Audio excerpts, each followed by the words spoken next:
فضل سے 26 پارے مکمل۔ یہ جو صورتیں ہیں یہ 7 صورتیں حامیم، ان کو حوامیم میں 7 کہا جاتا ہے۔ 7 صورتیں ہیں جن کا آغاز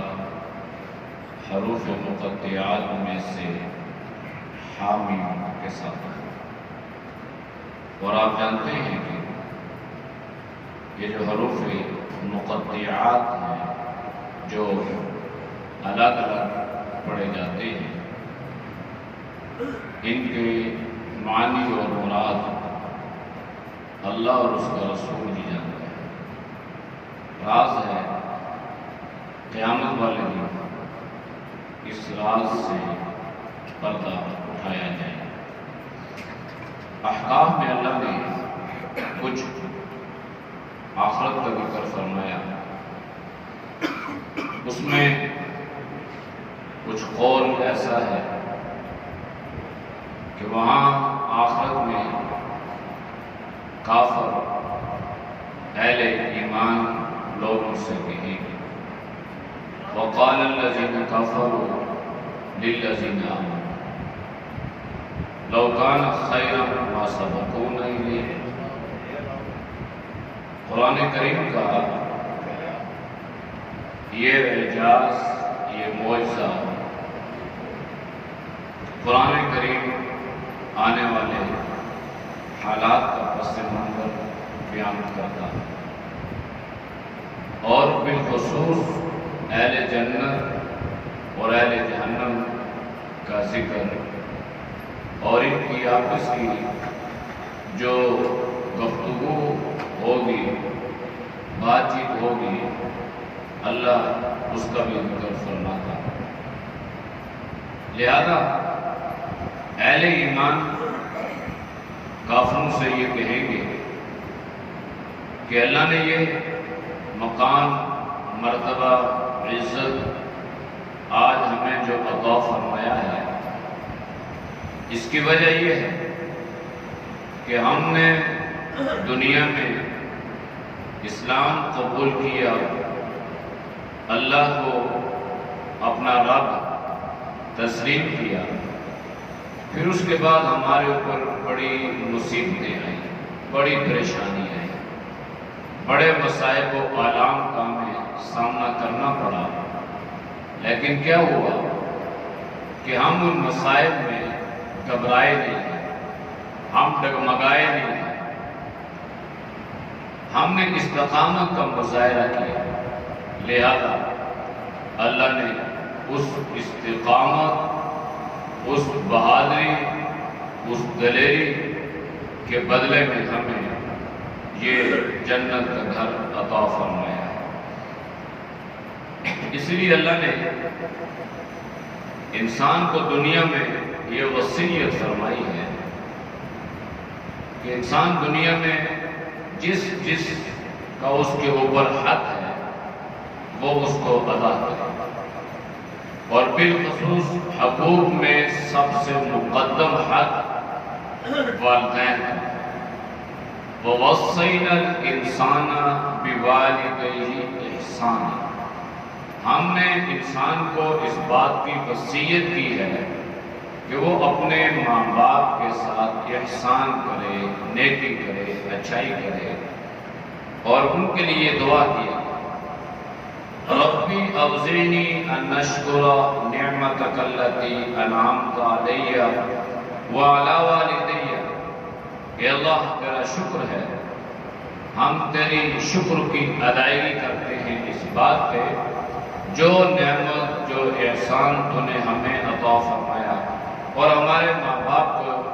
تو نے ایمان کی دولت، ہدایت کی دولت عطا فرمائی، اور یہ کہ تو نے ہمیں نیک عمل کی توفیق عطا فرمائی، اور ایسا عمل کہ تو اس سے راضی ہو جائے، اور اے اللہ واصلح لی فی ذریتی، اور اللہ ہماری اولاد کی بھی اصلاح فرما۔ بڑی جامع دعا۔ اس دعا میں انسان نے اپنا اور اپنے والدین پر کیے جانے اللہ کی طرف سے جو احسانات ہیں ان کا شکر ادا کیا، اور اولاد کی اصلاح کی دعا اللہ کی بارگاہ میں فرمائی، اور اعمال وہ جس سے اللہ راضی ہو وہ عمل اللہ نے انسان کو کرنے کی توفیق عطا فرمائی۔ کچھ گزشتہ قوموں کے واقعات کا بھی اللہ نے ذکر فرمایا ہے، جن کا خلاصہ یہ تھا کہ تمام انبیاء علیہ السلام نے قوم سے یہ فرمایا کہ اللہ تعبدوا الا اللہ، کہ اللہ کے علاوہ کسی اور کی عبادت اور بندگی نہ کرنا۔ اللہ کے علاوہ اگر بندگی کرو گے تو پھر یاد رکھنا وَلَقَدْ أَهْلَكْنَا مَا حَوْلَكُمْ مِنَ الْقُرَىٰ، آپ سے پہلے بھی اس زمین پر بڑے بڑے لوگ، طاقت والے، قوت والے لوگ آباد تھے،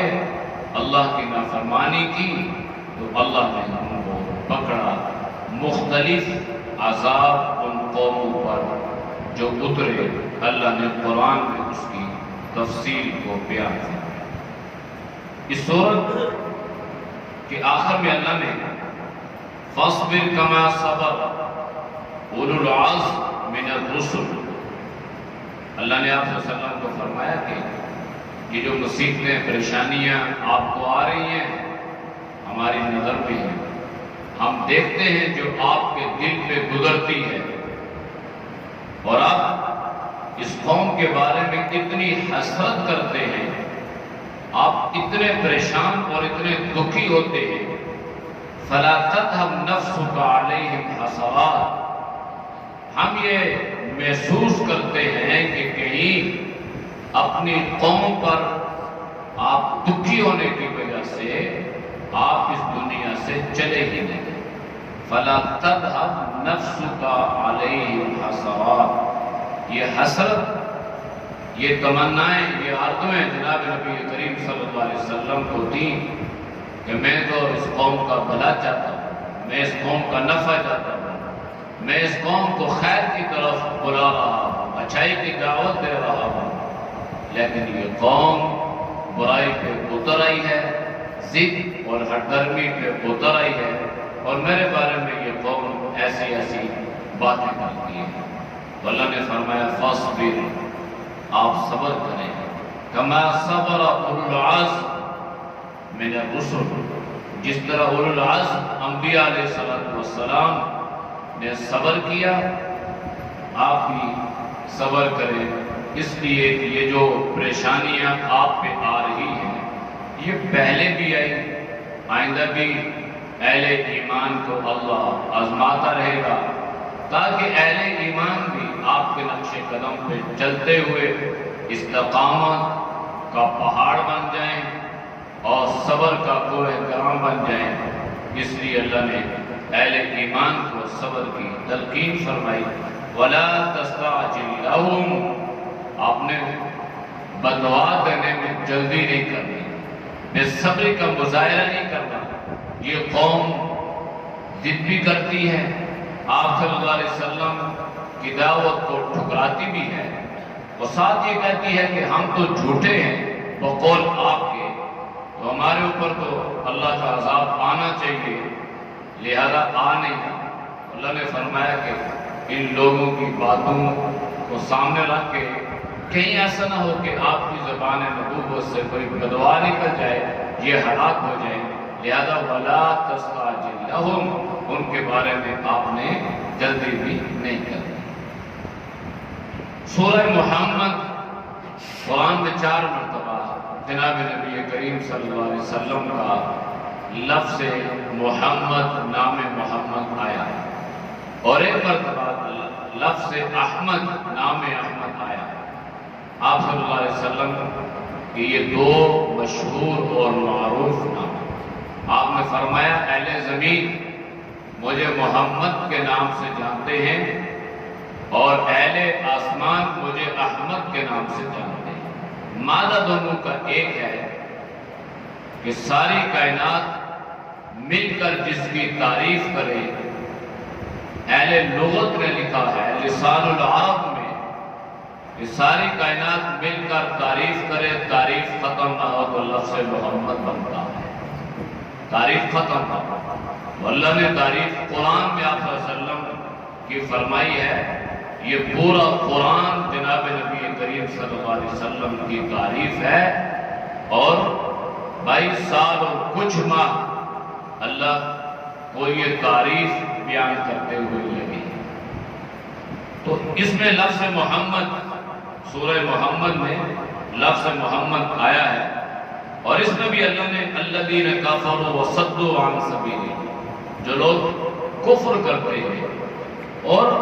لوگوں کو بھی اچھائی اور دین کے راستے سے روکتے ہیں، وہ لوگ اعمال کے اعتبار سے گمراہی میں چلیں گے، اس لیے کہ اچھائی کا راستہ آپ کا راستہ ہے، اور آپ کے راستے کے علاوہ جو جس راستے کا انتخاب کرے گا وہ اضل اعمال ہو، وہ اپنے اعمال کو برباد کرے۔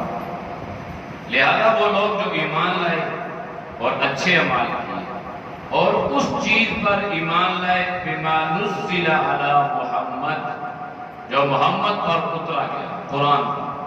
آپ صلی اللہ علیہ وسلم کے دین پر، آپ کی شریعت پر، وَهُوَ الْحَقُّ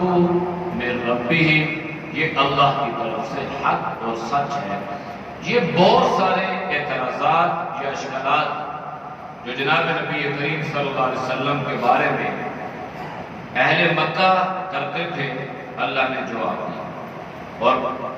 پھر اللہ نے فرمایا کہ دیکھو جو اہل ایمان ہیں اللہ ان کا مولا ہے، اللہ ان کا مددگار ہے، اللہ ان کی مشکلیں دنیا میں بھی حل کرتا ہے، اور آخرت میں جب وہ مشکلات میں مبتلا ہوں گے تو اللہ ہی ان کی مدد فرمائے گا۔ لیکن وَأَنَّ الْكَافِرِينَ لَا مَوْلَا، کافر نہ اہل ایمان کے دوست ہو سکتے ہیں، اور آخرت میں یہ کافر اللہ کی مدد سے محروم ہو جائیں گے۔ دنیا میں اللہ نے یہ ضابطہ اور یہ دستور بیان فرمایا ہے، الرحمن الرحیم، یہ جو ہم پڑھتے ہیں نا بسم اللہ الرحمن الرحیم، اس میں دو الرحمن بھی ہے، اس میں الرحیم بھی ہے، اور مفسرین نے لکھا ہے الرحمن فی الدنیا اور الرحیم فی الآخرہ۔ اللہ دنیا میں رحمان ہے، مہربان ہے، مسلمانوں پر بھی اور کافروں پر بھی، لیکن اللہ رحیم ہوگا، مہربان ہوگا آخرت میں صرف اہل ایمان پر۔ کافر لوگ اللہ کی رحمت سے محروم ہو جائیں گے،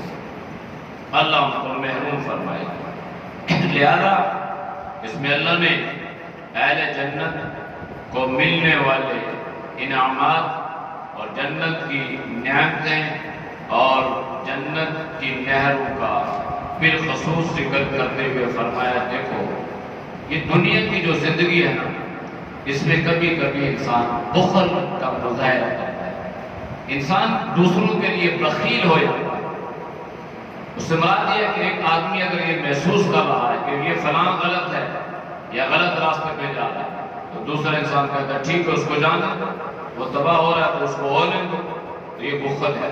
اللہ نے فرمایا وَمَن يَبْخَلْ فَإِنَّمَا يَبْخَلُ عَن نَفْسِهِ، جو انسان بخل کرتا ہے، کنجوسی کرتا ہے، اس کا نقصان اس کی ذات کو ہے، کسی اور کو نہیں ہے۔ اس سے پہلے اللہ نے انفاق کا حکم دیا، خرچ کا حکم دیا، اللہ نے بخل کی مذمت فرمائی اور فرمایا وَاللَّهُ الْغَنِيُّ وَأَنْتُمُ الْفُقَرَاءُ، اللہ غنی ہے، اللہ کے خزانے بڑے وسیع ہیں۔ جب اللہ انسان کو عطا کرتا ہے، انسان کو بھی چاہیے کہ یہ عطا کرنے والا ہی رہے، اس لیے کہ الید العلیٰ خیر من ید السفلیٰ، اللہ نبی نے فرمایا کہ اوپر والا ہاتھ نیچے والے ہاتھ سے بہتر ہے، یعنی دینے والا اللہ کے نظروں میں لینے والے سے زیادہ افضل اور اعلیٰ اور عرفہ ہے۔ سورہ فتح میں اللہ نے فتح مکہ کا ذکر فرمایا، جو بیعت رضوان ہوئی تھی، صلح حدیبیہ، نبی علیہ السلام نے بظاہر کافروں کی ان شرائط کو تسلیم کر دیا جن کو صحابہ ماننے کے لیے تیار نہیں تھے۔ آپ سیاست کے بھی بادشاہ تھے، تدبر، فہم اور فراست اللہ نے آپ صلی اللہ علیہ وسلم کو عطا فرمایا۔ تو سیاسی تقاضا یہ تھا کہ اس وقت یہ کافر بھڑک اٹھے اور یہ اس چیز پہ آ چکے ہیں کہ ہم آپ کو عمرے کی ادائیگی کے لیے نہیں جانے دیں گے، اگر آئیں گے تو پھر آپ کے ساتھ معاملہ ٹھیک ہی ہوگا۔ تو اللہ کے نبی نے فرمایا کہ ہم تو اسلحہ تو لے کے آئے نہیں ہیں، ہماری تیاری تو ہے نہیں ہے، نہ ہم جنگ کے ارادے اور نیت سے آئے ہیں، لہذا چلو ابھی اگر یہ لوگ ہمیں عمرہ نہیں کرنے دیں گے تو اس پہ ہمیں ضد نہیں کرنی چاہیے، خدا نخواستہ کوئی نقصان ہو جائے۔ لہذا اللہ کے نبی نے فرمایا ٹھیک ہے ہم واپس چلتے ہیں۔ آپ واپس آ گئے، ابھی آپ مدینہ میں پہنچے نہیں تھے، اللہ نے سورہ فتح کا نزول فرمایا اور اللہ نے آپ کو انا فتحنا لک فتحا مبینا فرمایا کہ اللہ نے آپ کو فتح مبین عطا کر دی ہے۔ تو یہ سیاسی تدبر، یہ حالات کے تقاضے تھے اور حالات کے تقاضوں کے مطابق کبھی کبھی انسان بظاہر اگر اپنی ہار مان کے وہ حالات کو سمجھتے ہوئے بھانپتے ہوئے اگر کوئی فیصلہ کرتا ہے تو یہ اس کی ہار نہیں ہوتی، بلکہ اس کے پیچھے یہ اس کی فہم اور فراست ہوتی ہے اور اس میں اس کے لیے ہمیشہ کی جیت اس کا مقدر اور نصیب ہوتی ہے۔ لہذا اس میں اللہ نے بیعت رضوان جو 1400 صحابہ تھے جو جناب نبی کریم صلی اللہ علیہ وسلم کے ہاتھ میں اس بات کے لیے بیعت فرما رہے تھے کہ اگر خدا نخواستہ حضرت عثمان جو قاصد کی حیثیت سے مکہ میں گئے ہیں اور ان کی قتل اور شہادت کی افواہ پھیل گئی تھی، تو صحابہ نے فرمایا کہ اگر ہمارے سفیر کو، ہمارے قاصد کو قتل کیا گیا تو ہم بدلہ لیں گے، اس لیے کہ یہ اس زمانے میں بھی یہ آداب کا خیال تھا کہ قاصد کے ساتھ بدسلوکی نہیں کی جاتی تھی، کسی سفیر کے ساتھ اس قدر صفاقی کا مظاہرہ نہیں کیا جاتا تھا، بلکہ سفارت کے آداب کو ملوگ خاطر رکھا جاتا تھا۔ تو صحابہ نے بیعت کی اور اس میں 1400 صحابہ موجود ہیں، جس میں بدری بھی ہیں اور جس میں اور میں شریک ہونے والے بھی ہیں، جس میں مہاجرین بھی ہیں، جن میں انصار بھی ہیں اور بالخصوص خلفائے راشدین میں سے سارے صحابہ موجود ہیں۔ تو ایک صحابہ کے بارے میں اللہ نے ایک مختصر ضابطہ بیان کر دیا، چونکہ اللہ تو علام الغیوب ہے نا۔ بعد میں مورخین نے تاریخ لکھی اور اللہ بھی جانتا تھا کہ کچھ لوگ تاریخ لکھیں گے اور لکھتے لکھتے وہ نبی کی مقدس اور پاکیزہ جماعت پر تنقید کرنا شروع کر دیں گے، لہذا اللہ نے فرمایا لقد رضی اللہ۔ یہ جو لام اور قد ہے نا، لقد، یہ عربی گرامر کے اعتبار سے یہ تاکید در تاکید ہے، لام بھی تاکید کا ہے اور قد بھی تاکید کا ہے۔ تو اللہ نے تاکیداً یہ فرمایا کہ یہ جو جتنے بھی صحابہ آپ کے ساتھ اس سفر میں شریک ہیں، میں ان سب سے راضی ہو گیا، اور یہ سارے کے سارے ایمان والے، عن المؤمنین، یہ سارے کے سارے ایمان والے ہیں۔ یعنی بعد میں کوئی صحابہ کے ایمان پہ بھی شک نہ کرے اور اس بات پہ بھی شک نہ کرے کہ اللہ ان سے راضی ہوا ہے یا نہیں ہوا۔ تو جس کے بارے میں اللہ یہ فرماتے میں اس سے راضی ہو گیا، ساری دنیا بھی اگر کہے کہ میں اس سے ناراض ہوں، اس کی شان میں کوئی کمی نہیں آتی، اس لیے کہ پہلے سے اللہ نے یہ اعلان فرما دیا ہے کہ میں ان سے کیا ہو گیا، راضی ہوں۔ سورۃ الحجرات میں اللہ نے کچھ آداب معاشرت بیان فرمائے۔ ہمارے جو معاشرہ ہے نا، اس میں آداب کی بڑی کمی ہے، آداب کی بھی کمی ہے، برداشت کی بھی کمی ہے۔ اللہ نے قرآن میں یہ آداب بھی سکھلائے ہیں، برداشت بھی سکھلائی ہے۔ اللہ نے اس کو شروع کیا کہاں سے، یا ایھا الذین آمنوا، اے ایمان والو، اور بالخصوص اس صورت میں اللہ نے اہل ایمان کو آداب، ان میں پہلا ادب یہ لا تقدموا بین یدی اللہ، اللہ اور اللہ کے رسول سے آگے نہیں بڑھنا، لا ترفعوا اصواتکم، اللہ کے نبی کی آواز سے اونچی آواز نہیں کرنی۔ پھر اللہ نے صحابہ کا ذکر یوں فرمایا کہ یہ جو صحابہ ہیں نا، نبی علیہ السلام کی جو جماعت ہے، میں نے ان کا امتحان لیا۔ امتحان کس کا لیا؟ امتحن اللہ قلوبہم للتقوی، میں نے ان کے دلوں کا امتحان لیا کہ اس میں تقوی کتنا ہے۔ تو اللہ فرما رہا ہے جب امتحان لیا نا تو ان سارے صحابہ کے دلوں میں تقوی تھا، یعنی سارے کے سارے کامیاب ہو گئے۔ جب کامیاب ہو گئے تو اللہ نے ان کو دو انعام، دو وعدے اللہ نے فرمائی سے، فرمایا لہم مغفرہ، ان کے لیے بخشش بھی پکی ہے، وہ اجر عظیم، اور ان کے لیے اجر بھی بڑا ہے۔ پھر اہل ایمان کو اللہ نے ایک بات کا حکم دیا کہ جب کوئی آدمی کسی بات کی خبر دینا تو اس خبر کی تصدیق کر لیا کرو، یوں خبر دینے پر کسی کے بارے میں فوراً فتوی مت جاری کر دیا، فلاں ایسا فلاں ایسا، فلاں کے بارے میں سنا کہ وہ ایسا ہے۔ یہ آج کل یہ ایسا ایک ماحول بنتا ہے نا، یہ سوشل میڈیا کا زمانہ ہے، اس میں اکثر لوگ وہ حدیث، کچھ کسی کا قول ہوگا تو اس کو حدیث بنا کے آگے، اور پھر آگے لکھا ہوگا جی جو اتنے لوگوں کو سینڈ کرے گا بھیجے گا اس کا یہ ہو جائے گا اور وہ ہو جائے گا۔ اس قسم کی من گھڑت قسم کی باتیں ہیں، تو اس لیے جب بھی کوئی اس قسم کی بات فارورڈ کرنی ہو،